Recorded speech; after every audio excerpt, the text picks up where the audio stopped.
Good morning and good day, Art Foundations class. It is Friday, and as you can see, I am not here in the room with you, but rather up on the screen, in front of you, to the left of me as I'm shooting this. Today what we're going to be doing is you guys are working on your backgrounds for your self-portraits. On Thursday, hopefully, we got to the point of spray mounting our portraits to a piece of construction paper, and we put that in our folders. What we're going to be doing for today is think about the pattern that you chose.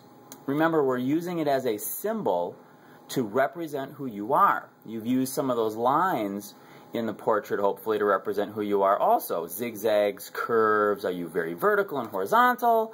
Are you all over the place? Kind of like me on my good days.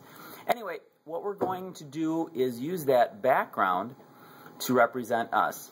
Today what you're doing is getting this really nice watercolor paper, and again we're dealing with the clean, I hope, I haven't looked at this one yet, yeah, this one's a very clean set of watercolors, and I hope that at the end of the hour yours looks just like this. Please do a good job. I'll check them on Monday.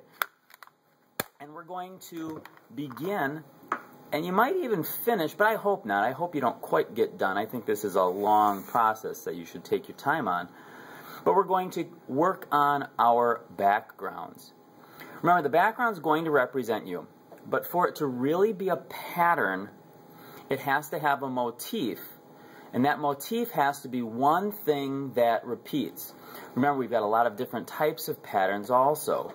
You've got your regular patterns, your alternating patterns, your flowing patterns, your random patterns, which is a very popular one, and you've got your progressive patterns. So how are you using that pattern in there?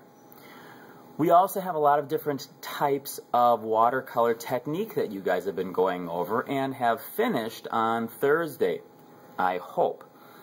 You need to use 3 different techniques from that list of 8.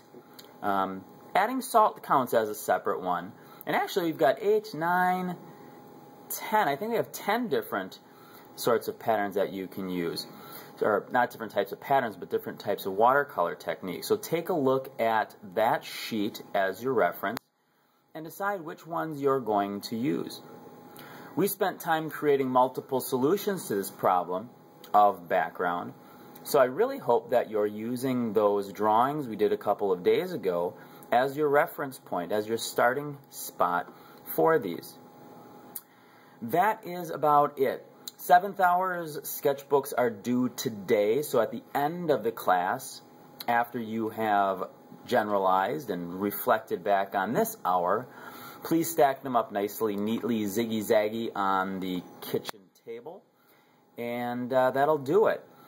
Think about what the challenges are with watercolors. Do you have to be patient? Do you have to wait? If you're using salt, are you leaving enough moisture and wetness on the paper from the water and the paint to get a texture? How are you using colors side by side? Are you letting one dry before you put the next one down? And if you're not, they're going to bleed together. So make sure you're paying attention to that. I'll be back on Monday. So if you have any problems or questions, you all got my email address. You can email me there. Lots of ways to get in touch with me. Use your time wisely. I expect nothing but perfection in your behavior. While my substitute is here, my guest teacher will be taking notes, and I will deal with you one-on-one if I have to, but I know my classes I won't have to. So you guys, work hard. Make sure you use the watercolors properly. Help each other clean up. You guys have been doing an awesome job with that. And have fun. Don't worry so much about the exactness or the perfection of the pieces. Let yourselves explore and experiment. I can't imagine anybody goofing up so bad that they need a new sheet of paper, so take your time. The other thing is, with these watercolor paintings, remember, watercolors are transparent. You can see through them, so use them lightly.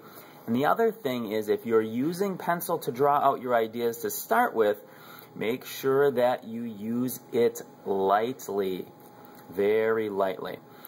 All right, guys, that's it. You have a great day. Work hard. Make me proud like you always do. And we will see you on Monday. That's it. Have a good one, guys. Bye.